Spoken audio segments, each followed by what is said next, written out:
Salut, c'est l'Entre des Psiotiques, bienvenue sur la seconde review express consacrée à l'éditeur Valiant. On se retrouve aujourd'hui pour parler d'une des séries qui m'a le plus marqué chez Valiant.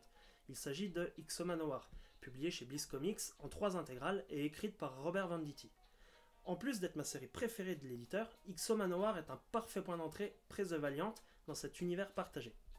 De très nombreux personnages, tels que Ninjak, Toyorada ou même Bloodshot, font un passage plus ou moins long au cours des 2152 pages que forme cette formidable série.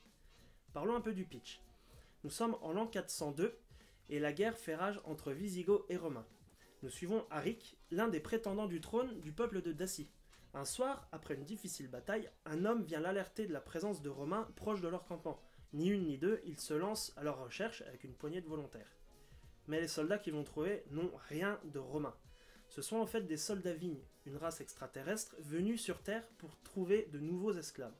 Très logiquement, ils ne font pas le poids et sont enlevés sur leur planète. Après plusieurs jours de captivité, Arik parvient à s'échapper et à prendre possession d'une armure vénérée par cette race.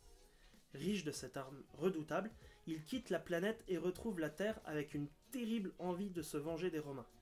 Malheureusement, pendant son absence, beaucoup de choses ont changé et les Romains ne sont plus là. La force de ce titre, c'est de voir un personnage d'un autre temps confronté à une race alien, avant de revenir sur Terre au XXIe siècle et être confronté à un immense changement. Arik a beaucoup de mal à s'y faire, tant la situation est inattendue. Son peuple a disparu, les terres qui étaient les siennes sont devenues un nouveau pays, la Roumanie, de nouvelles coutumes et une nouvelle culture sont apparues, et la technologie a connu une avancée fulgurante. Si le personnage peut parfois paraître énervant, terriblement buté, on finit par se ranger de son côté. Ses intentions sont tout à fait légitimes et compréhensibles, et le voir confronté à Toyorada, le guerrier éternel ou encore Ninjak est particulièrement intéressant. La seule chose qui m'a manqué dans la première intégrale, c'est l'absence de confrontation entre Arik et les technologies actuelles. Cela aurait permis de proposer un certain nombre de scènes assez cocasses qui auraient apporté une bonne dose d'humour à mon avis.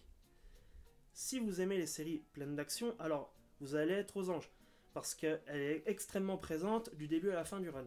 Surtout dans la seconde intégrale qui propose un combat épique face aux chasseurs d'armure. Le scénario est de haute qualité et le niveau reste égal tout au long du run, ce qui relève de l'exploit étant donné sa longueur. Peu de séries peuvent s'en targuer. Le nombre de pages ainsi que le prix des intégrales peuvent faire peur. À 50 € l'unité, on est sur un budget non négligeable. Mais sachez qu'un tel rapport prix-page est très rare dans le monde du comics et que vous aurez devant vous de longues heures de très bonne lecture. Une fois ces 3 intégrales terminées, vous pourrez directement poursuivre avec la série écrite par Matt Kindt, qui elle aussi est de très très bonne qualité. Je vous la conseille, franchement. Mais je vous en parlerai dans un prochain podcast. Voilà, cette review est terminée, et j'espère que cette formule vous plaît toujours. Pour plus d'infos, je vous invite à vous rendre sur mon blog, l'entredespsiotiques.fr, où vous pourrez retrouver mes reviews, mes articles, mes fiches personnages et surtout la frise chronologique qui vous aidera à savoir quand lire tel ou tel titre. N'hésitez pas à laisser un petit like et à me dire ce que vous avez pensé de cette vidéo ou de ce titre en commentaire. Salut salut!